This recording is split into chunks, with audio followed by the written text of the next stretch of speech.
He said them 3 words, and then all of a sudden he just plunged the knife right in my chest, and then at the same time, straight after, in my stomach. As I'm fighting him, the second one's come onto me. So then I've got 3 of them on me. The police have withdrawn because they've seen obviously the suicide belts and whatever else.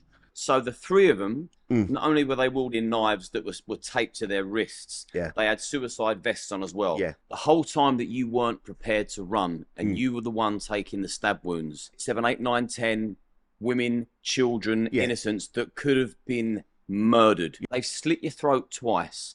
They've chopped half your ear off. They've stabbed you in the ribs and in the other side of your stomach. They've stabbed you in the arm and scraped it down. Thank God you're still here.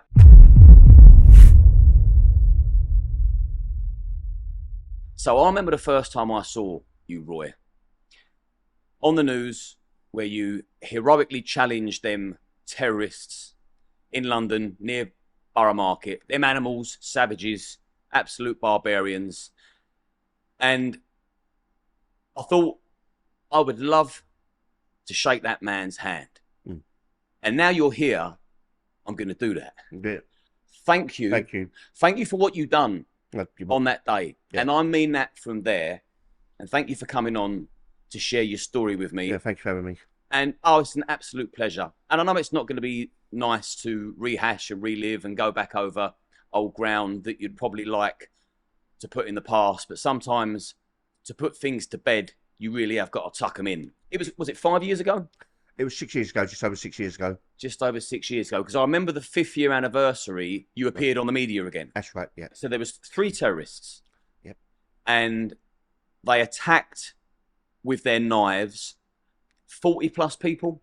47 people got stabbed. 47 people they stabbed. 8 got killed, and it was all in within 8 to 10 minutes. I mean, so that is how much damage They've done, yeah. these terrorists can do on foot. They killed a couple by the van on the bridge, and then they crashed into the That's right. railings, and then they started just stabbing them. Yeah. That was all in an 8 to 10 minute window. I'm sure it was 8 minutes, I thought it was. 8 minutes. Wow. Just the damage that you can cause if you really, really want to. Yeah, it's mad. Cause as maximum damage as humanly possible. And to stab 47 innocent people at random is just beyond the point of comprehension. It's just not just a stabbing, it's just the people being there. Witnessing it? Yeah, how much that's caused in time. How many did they murder?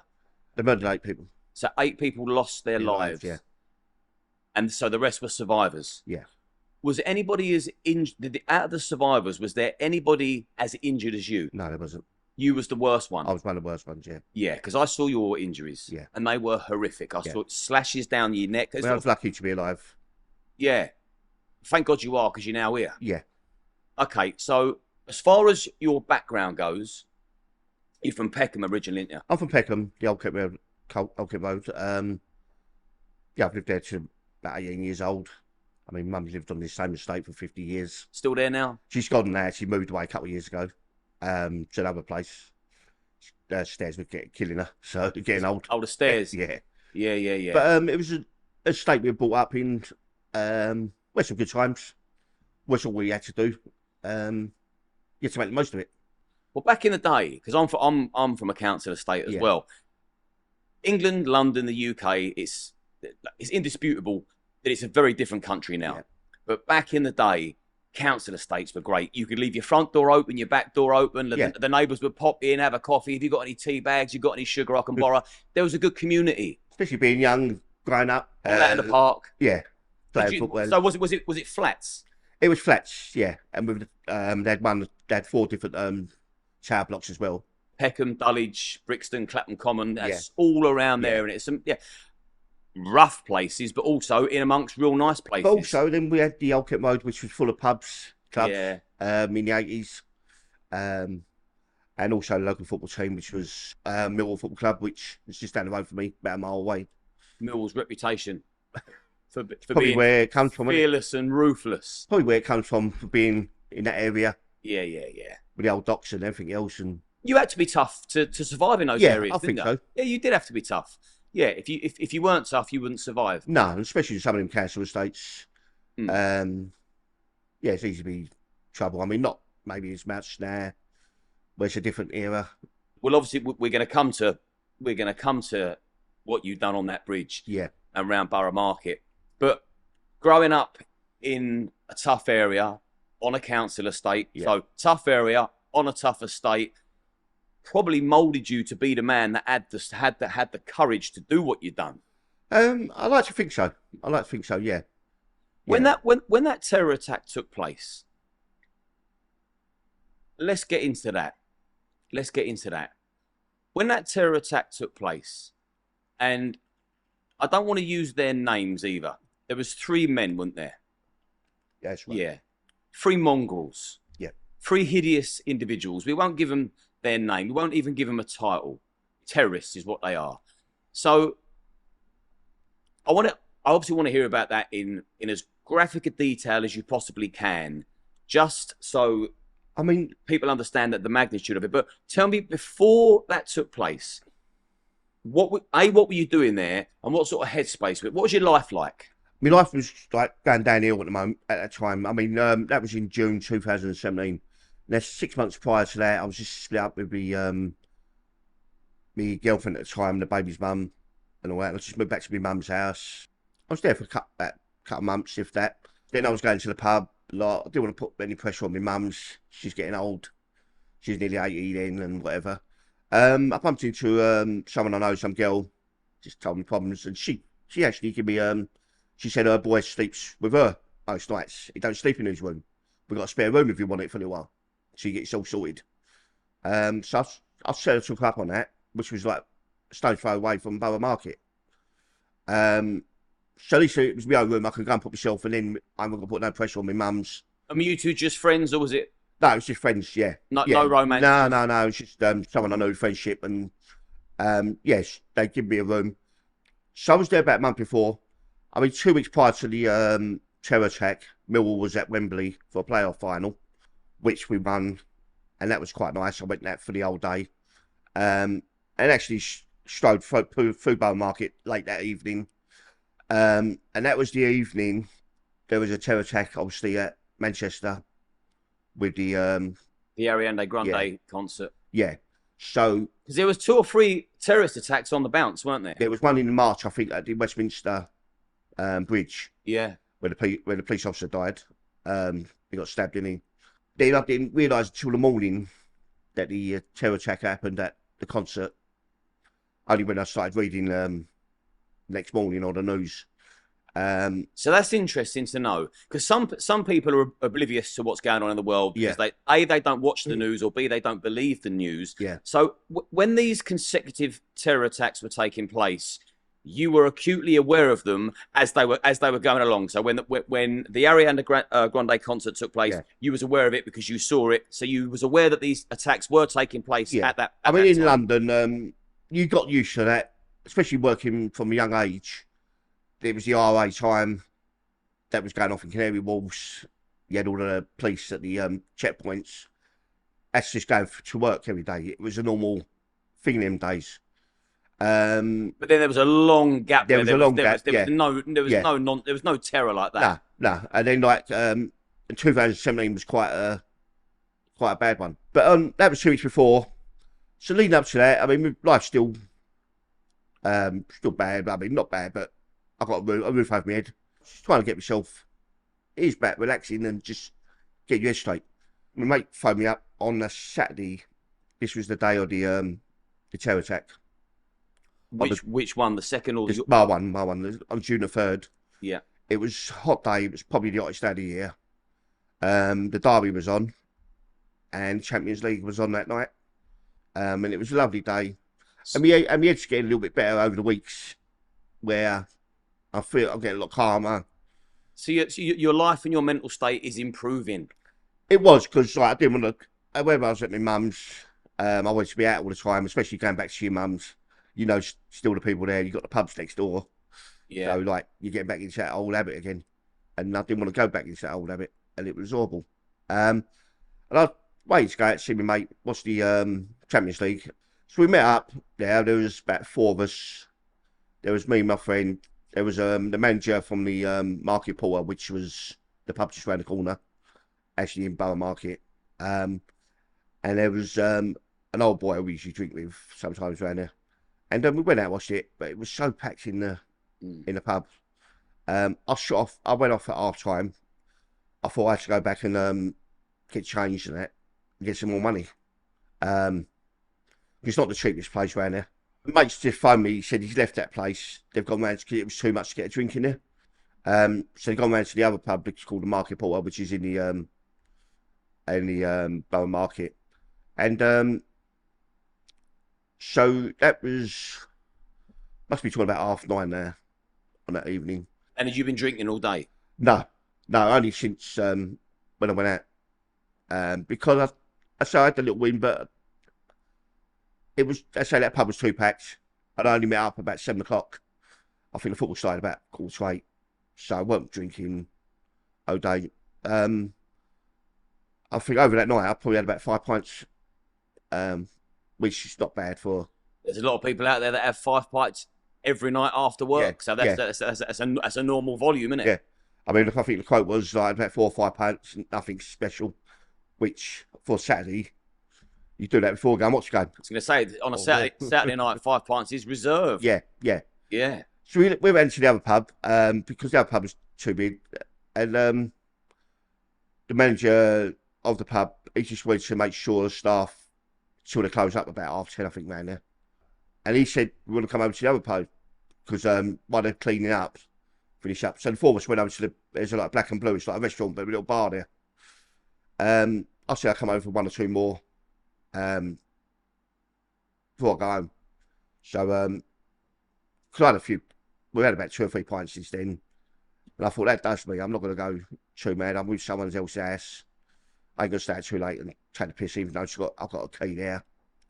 So at that time, then the game must have finished. We see a lot of people passing by, running through, which ain't normal because people might be going home trying to get trains home, late trains from London Bridge. But it just seemed like there was loads of people then started running through. Bit more than normal. So as you're leaving the pub.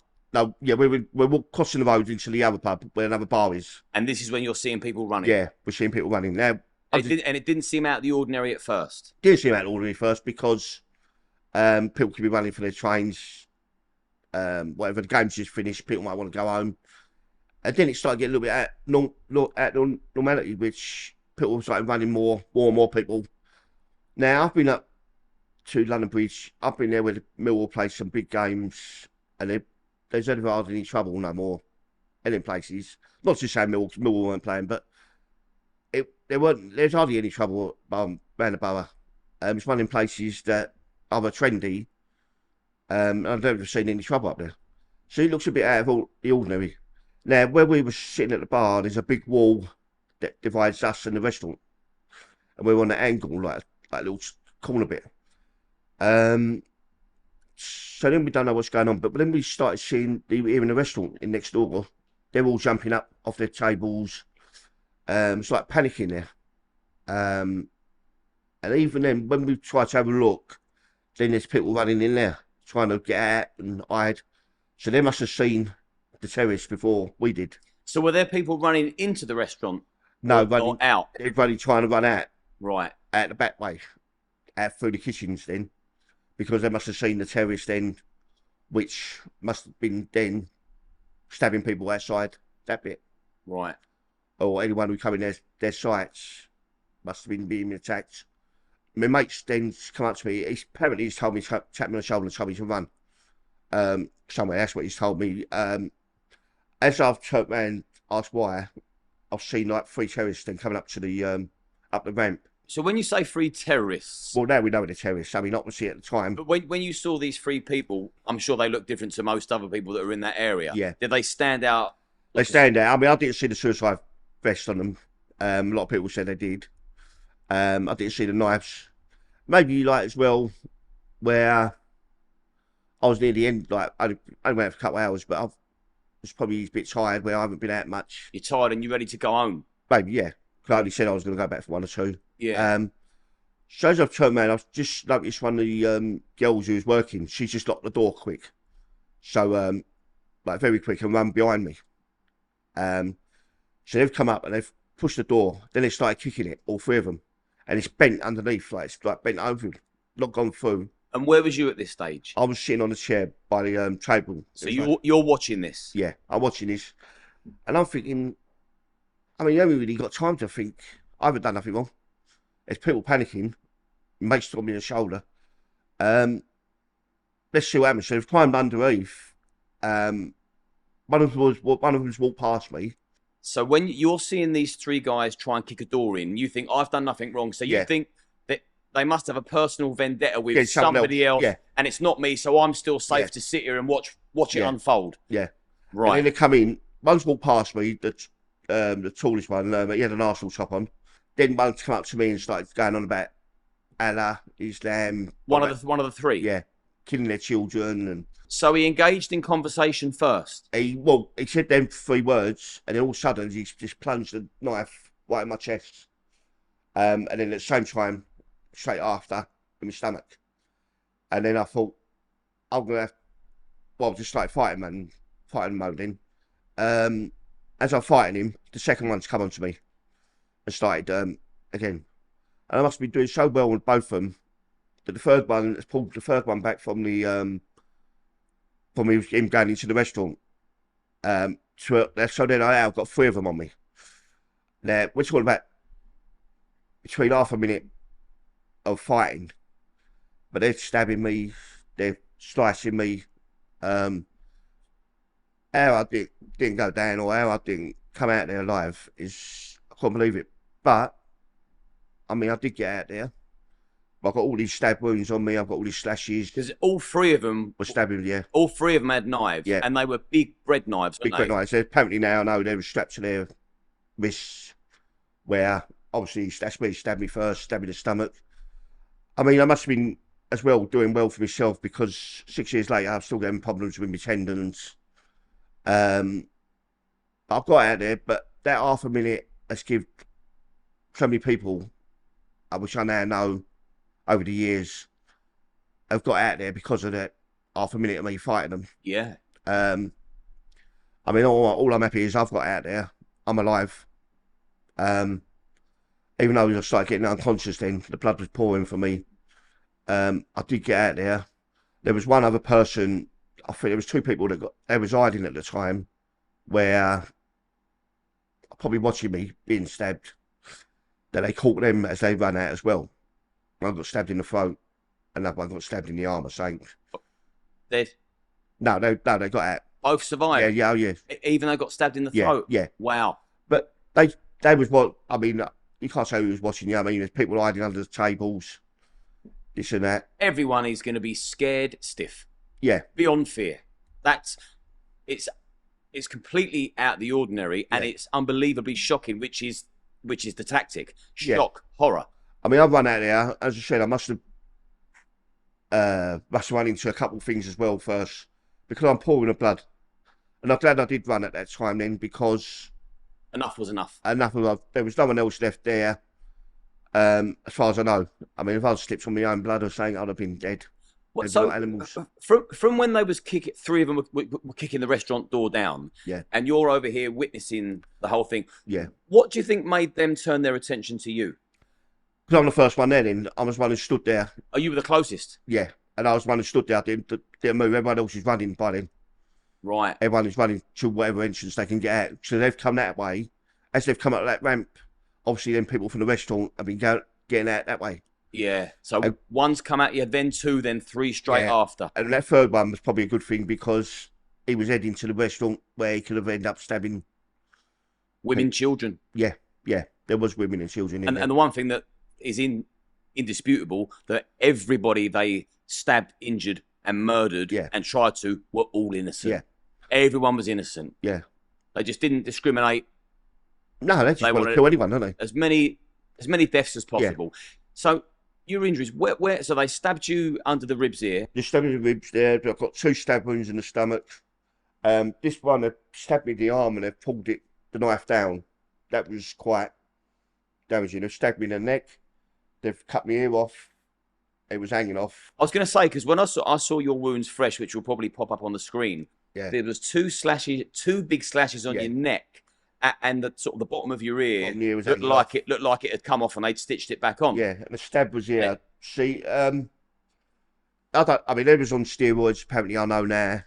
I don't know how much strength that. Well, they've done enough damage to us with strength wise. How far stab wounds going, slicing my arms and slicing my head. And I mean, all I was worried about was the one that was flushing. They've slit your throat twice. They've chopped half your ear off. They've stabbed you in the ribs and in the other side of your stomach. They've stabbed you in the arm and scraped it down. Thank God you're still here. Yeah. To tell yeah, to tell the story. Thank God no like organs were damaged. I mean, obviously the weakness in my arms. But all I thought was this one stab wound because it kept flushing and flushing. I just kept holding it. I thought it was pouring the blood. But it's the way maybe your heart is beating or something. Did you realise you was being stabbed at the time? I did that first one. Yeah. Once that got in, that's when I started going into fight mode. I'll tell you what's bizarre, and I'll be very quick because this is about you, not me. But when I read that you've been stabbed 8 times, I've been stabbed 8 times, different circumstances by different people for different reasons, and it was the first one that I felt and that knew, and the rest after that, I felt nothing. Yeah. So the first one I was aware of, I was being stabbed, or something serious had happened, and then afterwards, the 7 punches were a blur. That one was quite bad when they'd gone in and pulled the knife down because they'd worried about the muscles and things like that. I mean, I didn't even know the ear was hanging off until I was in the police car. I mean, that's the whole purpose of them strapping the knives to them. Yeah. So no matter how hard they're challenged, they're not letting go. No. They're doing maximum damage. And it was on steroids as well, which now I know, which increases your strength. Yeah. But I got out the door, eventually. I went back over to the pub over the road, banging on the door, because obviously that's the only one I know, the first one there. No one would let me in. It was like, and then all of a sudden, like when I got out the door, the whole place was like a ghost town. Everyone ran. Everyone's gone. Yeah. That's how bad. Like, all I've seen is a CCTV of eventually of the attack in there, but also they've never shown me that CCTV of me going down that road. The witness statements said I was walking down towards Bow High Street. As I'm walking down, they must have come out, but they must have, which I do know now, they had a confrontation with the some plainclothes police had just turned up, and the police run back. Obviously, they must have seen them, and they've rode back and called for Trojan, which is the armed response unit. And then I see, because my glasses are gone then as well, which obviously they're fighting. I'm blinded as much with them.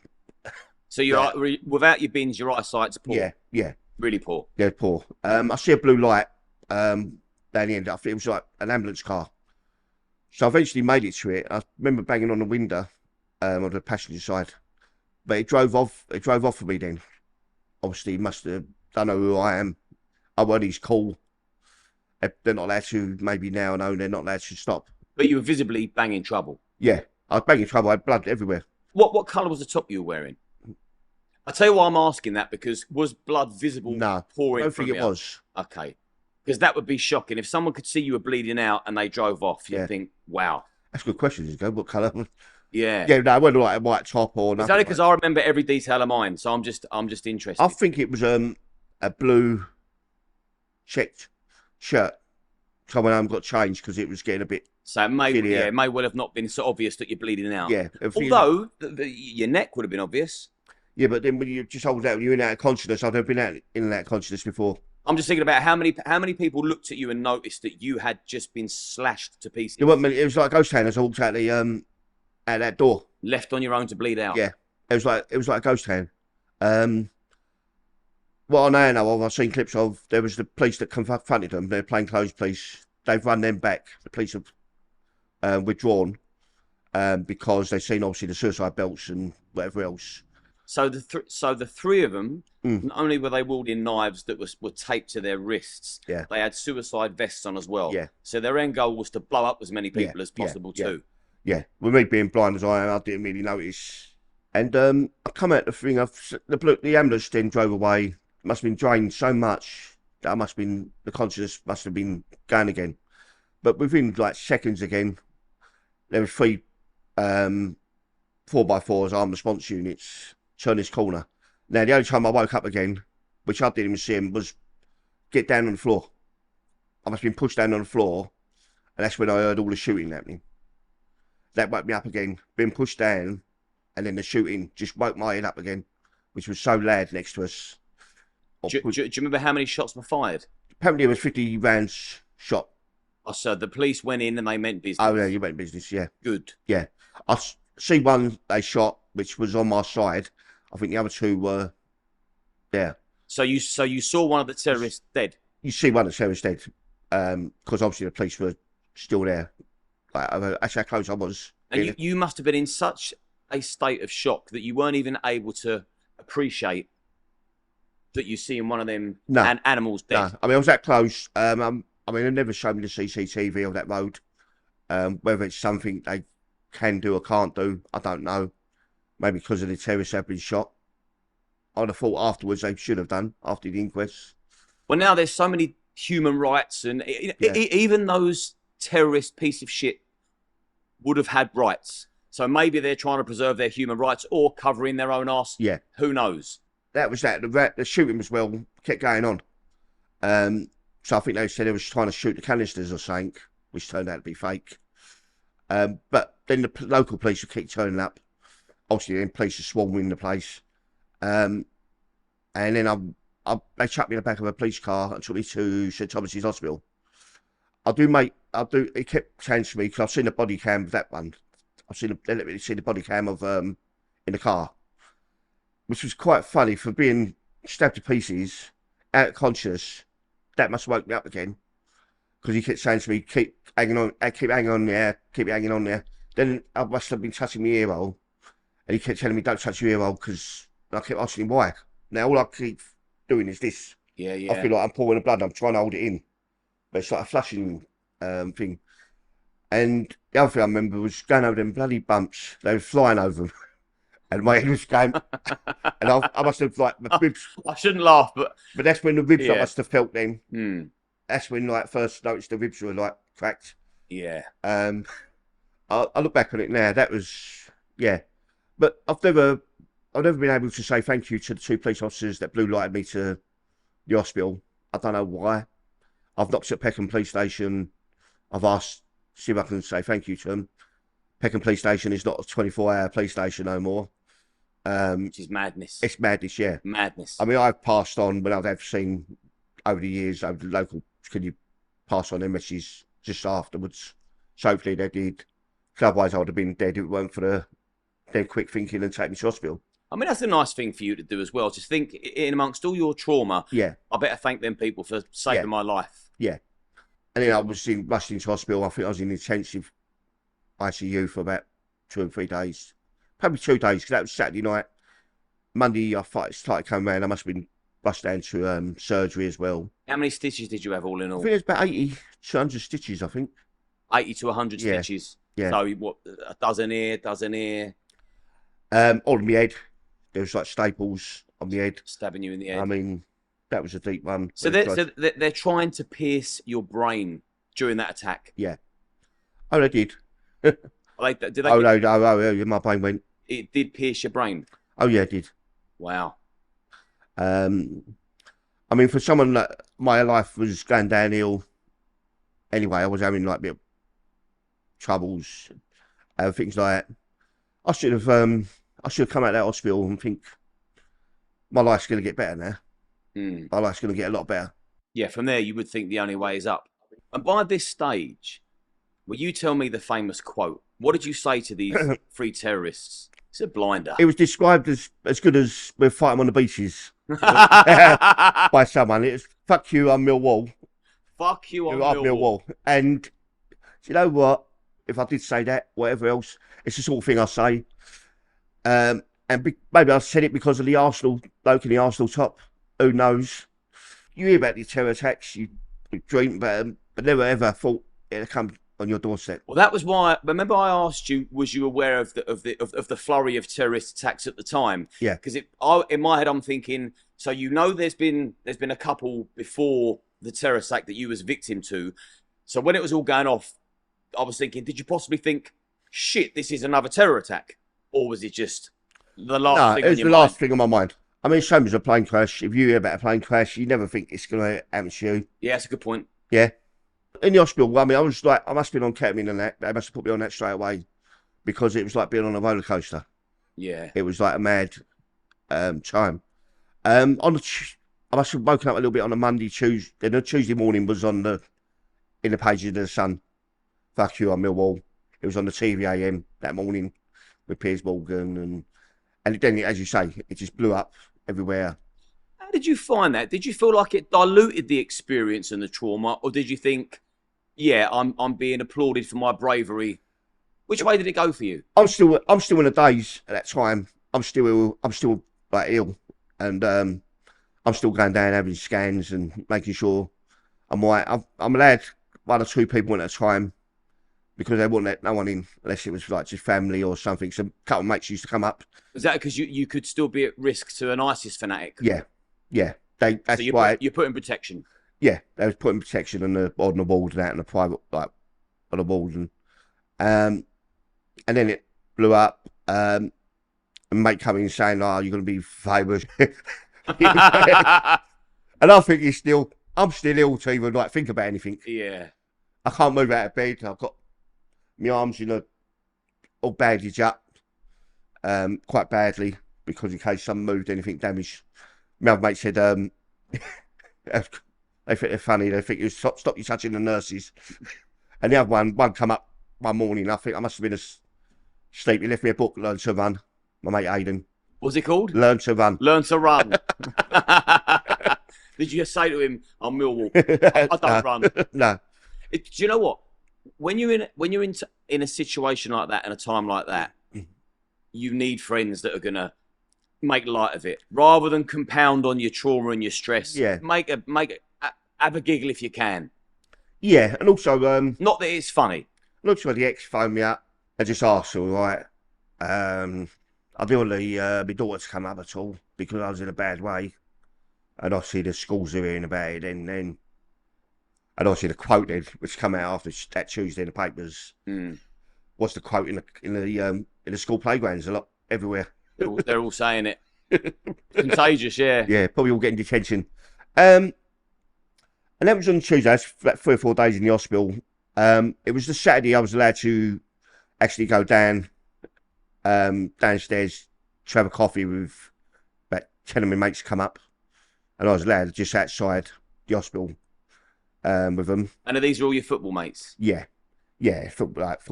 Because just to confirm as well that you're a football fanatic, you're not a football hooligan. When you go and watch the games, you go down and you sit there amongst the families and you don't shout and scream and swear at the players. You go and enjoy the beautiful game. Probably our own players mostly.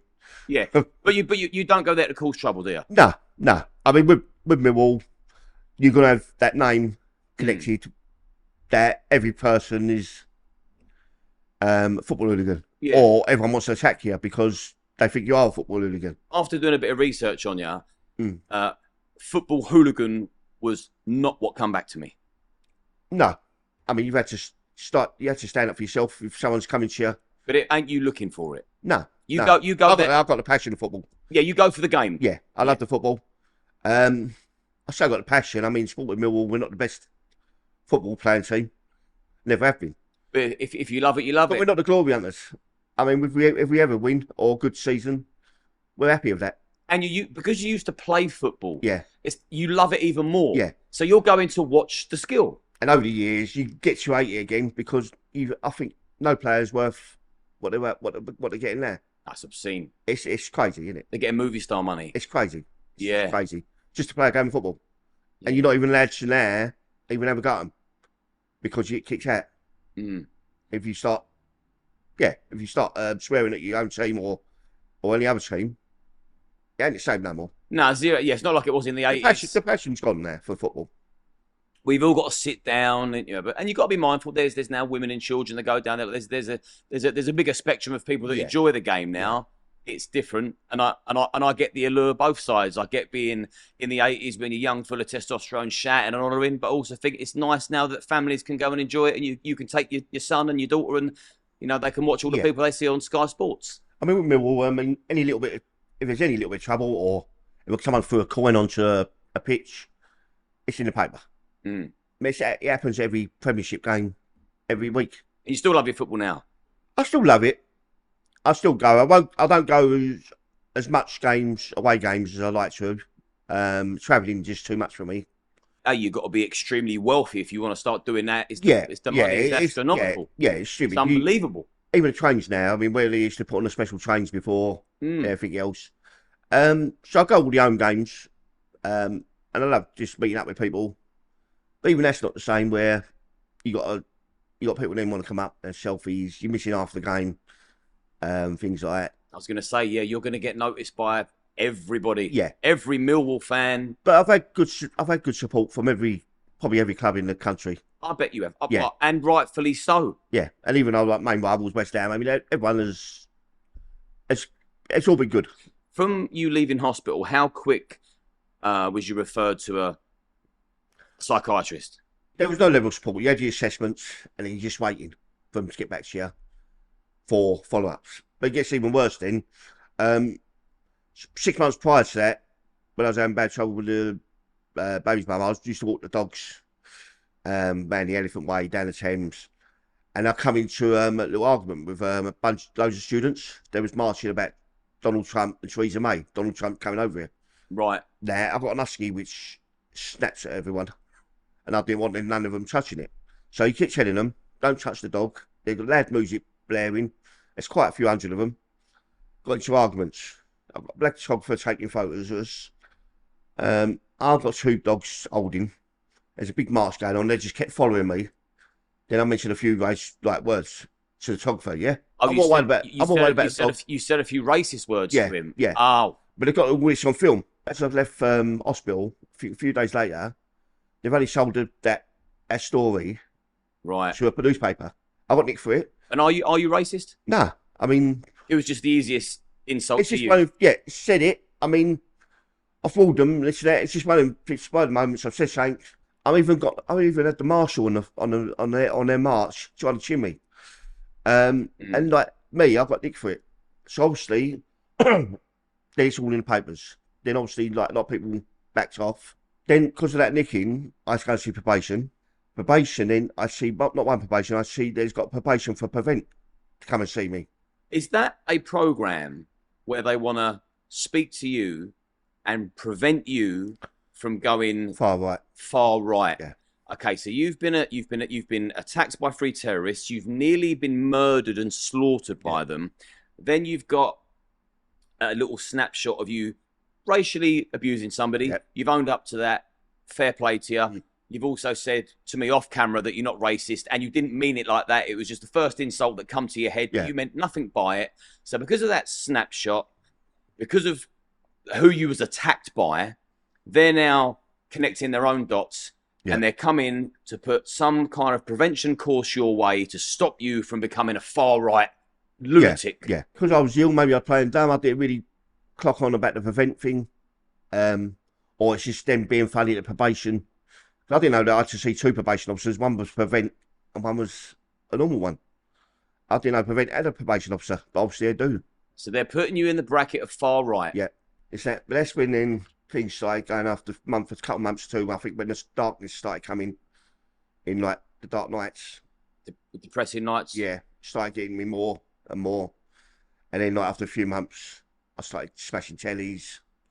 I don't know why. I used to get the up with the phone. I just put the phone through the telly. Constantly agitated? Yeah, I'm not looking at that one. Yeah, leave my phone alone. I don't know why. It was crazy, but that's when your head was played with. Well, you're a victim, but you're being made to be some kind of perpetrator. Yeah. They're asking me, like, could I get hire cars to go back and forth? Because I had a lot of hospital appointments back and forth at the time as well. So I was using different hire cars. They're asking me, can you give us the number plates of your car in case anything?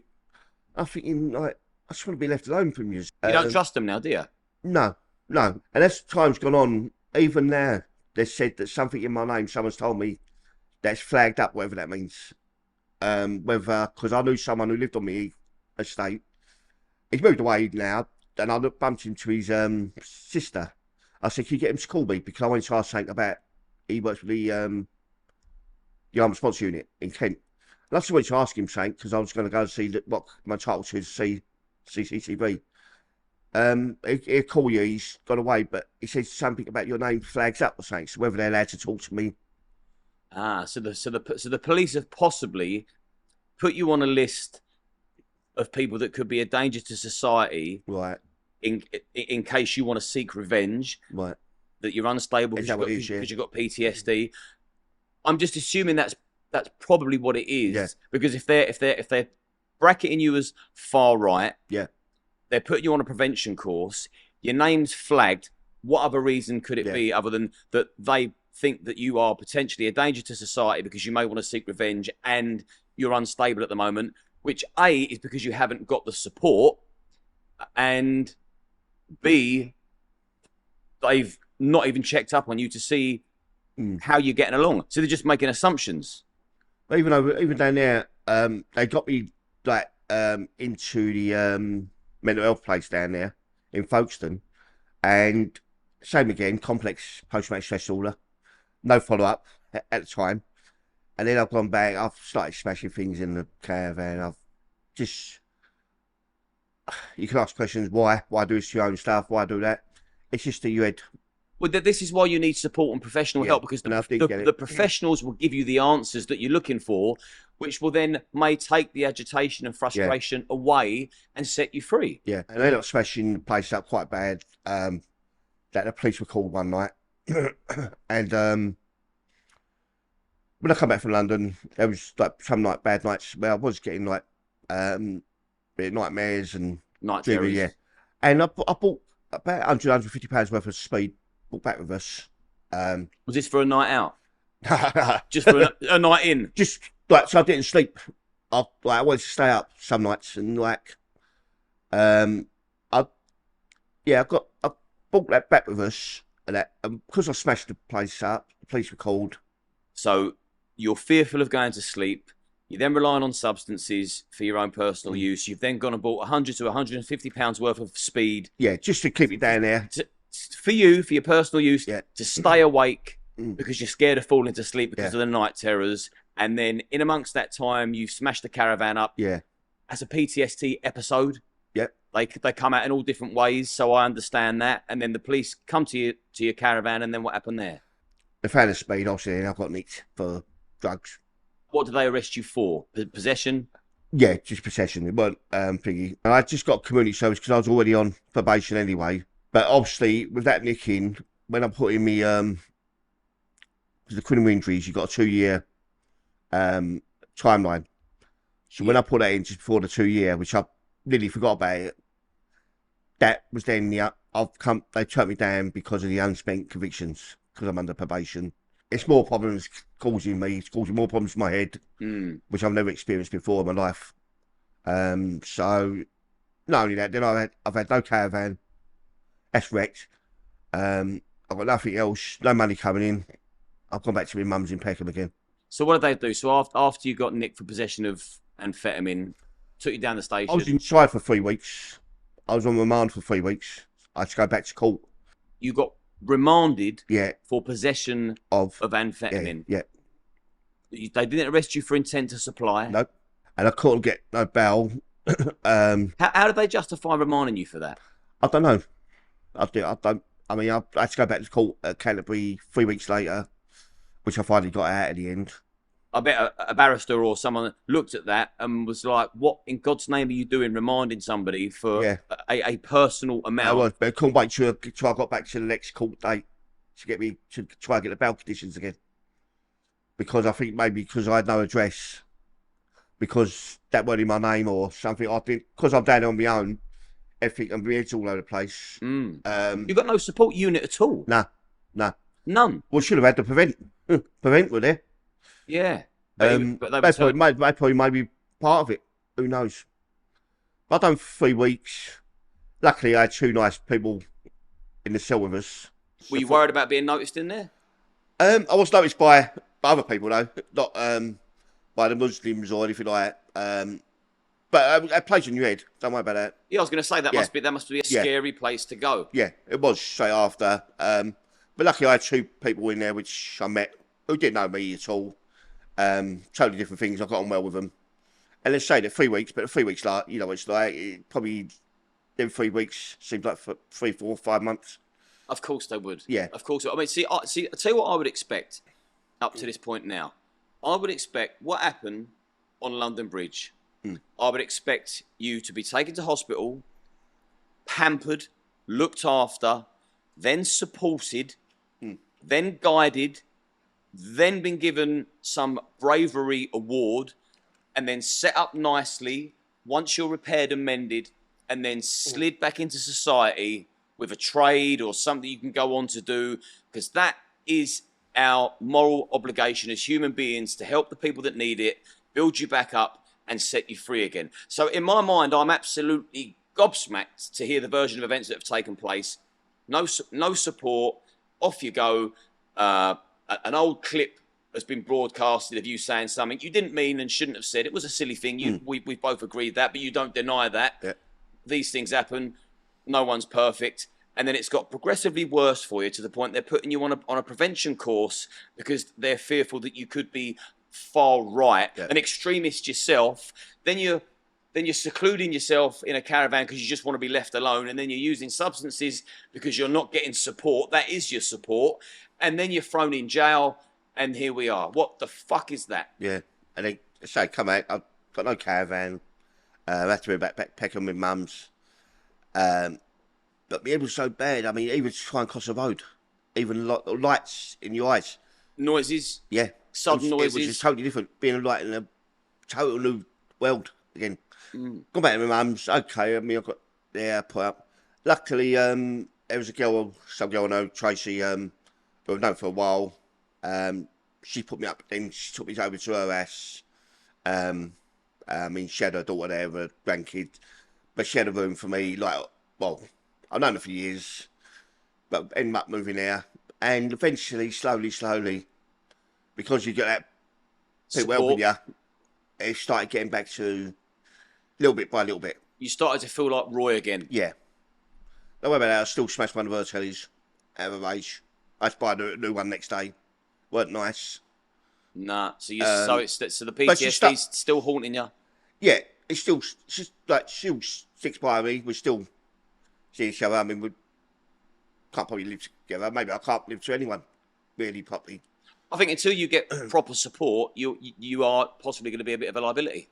And not through your own fault either. You are a victim of circumstance. Yeah. I mean, luckily, in the meantime, I got this about 2 years ago when I was in a B&B over in Paddington.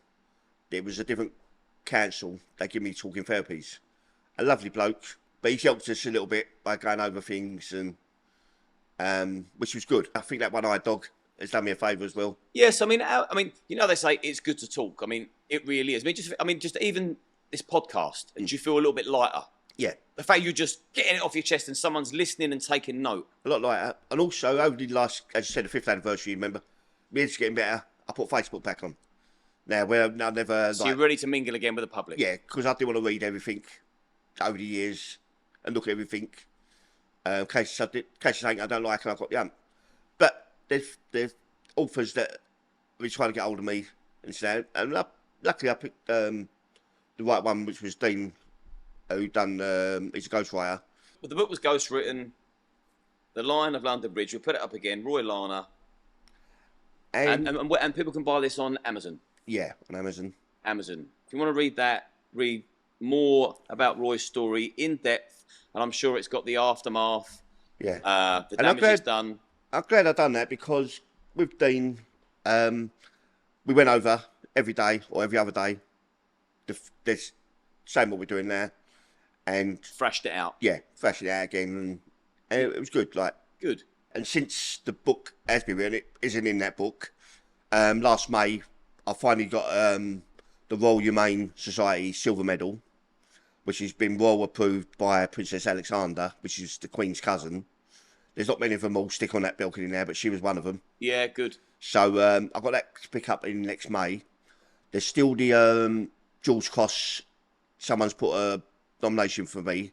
I just need more people though to write into the honours department to give my support for the nomination, and hopefully. Do you need X amount of signatures for that? It's not so much the petition; it's just give support of nomination. Then all of a sudden, last June was the 6th anniversary.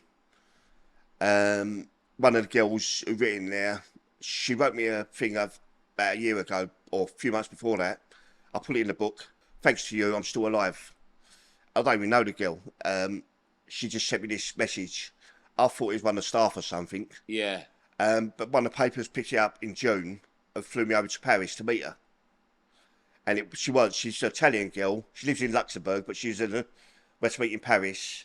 So we had a good chat, and she goes, if it weren't for you that stood up, we'd have been dead a lot more. This is what people need to realise as well. The whole time that you weren't prepared to run and you were the one taking the stab wounds, that could have been 4, 5, 6, 7, 8, 9, 10 women, children, innocents that could have been murdered. Yeah. So you have saved lives. Yeah. So the recognition is necessary. She said, like, as soon as she got out the door, her and her friend, they run all the way to Tower Bridge. No one stopped running. No one. That's how bad it was. Everyone just kept running and running and running. But it's nice of her, because otherwise she didn't write that thing to me. Or if I didn't go meet her, I would never have known the full extent of what I did. Yeah. Oh, it's heavy what you've done. It's powerful, and it is. I mean, that is courageous. We had if you've had no police, or you've had police, transport police there, okay, I mean... Didn't you say there were some police that even retracted? Yeah, they retracted. They said they got no tools for the... Their comment was there no tools for the job. Yeah, neither did you. No. Neither did you, brother, and you stuck it out. And is it fair to say that, obviously time is a healer, but since you've got a support unit now, and you're speaking about it more freely and openly, are you feeling better in yourself? Even I'm not living with Tracy, girlfriend. She's helped me over the years. Also, helped me put me back as well, as they do. Yeah. Dangerous thing, but... Can't live with them, can't live without them. No. But we fucking love them. Yeah, can't do without them. And, I mean, I can't thank the girl for putting me straight in the first place. Yeah. And taking me in, especially taking me in when she's got her own daughter there with her own grandkid there. And, yeah, it's nice. Well, the fact that she's done that, obviously, it's a clear indication that you're a good person. Otherwise, she wouldn't even entertain the idea. Yeah. So, you're clearly a good man. And now you've got a big, strong dog that keeps you company. One eye girl, no one wanted her. I think they was using her for something, whatever they're doing. Breeding them. Maybe, yeah. But I see her. I was meant to look after her for a week or two until they found a new job, a new place. I just couldn't leave her, let her go. It's done me a favour. It gets me up in the morning. I have to get back. Can't go out all the time now. So it's done me a favour. And that helps me in my head as well. Yeah, not the behaviour of a big racist football thug. That I think the free season ticket Millwall give me gives me more stress. Yeah. Than ever.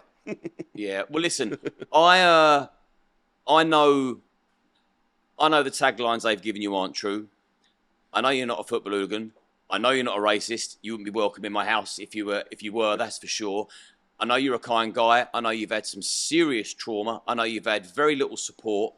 And I hope that you get more support, you get more love and care, more acknowledgement, and I hope your book does wonders, and I hope this really helps and inspires other people, and I hope you absolutely flourish in the world out there. One day that I can give something back. You are giving something back. This podcast, you're giving back. Yeah, hopefully never have them... This book, you're giving back. Yeah, hopefully you never have them sort of attacks again, but... You know, I wouldn't want anyone going through that, what the attack and the after effects again. You know what I mean? Just, I don't know. I survived it. And anything you want to say about the future? What do you think lies ahead for you? Going there and watching a football game in peace. Simple life. Nice, simple life. Nice, simple, yeah. And have a giggle. Yeah. That's all you want in life. Nothing else. Totally agree. Roy? It's been a pleasure. It's been a real pleasure. Thanks for coming on. Appreciate it. And we'll stay in touch. No problem, we'll do. Cheers, brother. Thank you. Thank you, mate.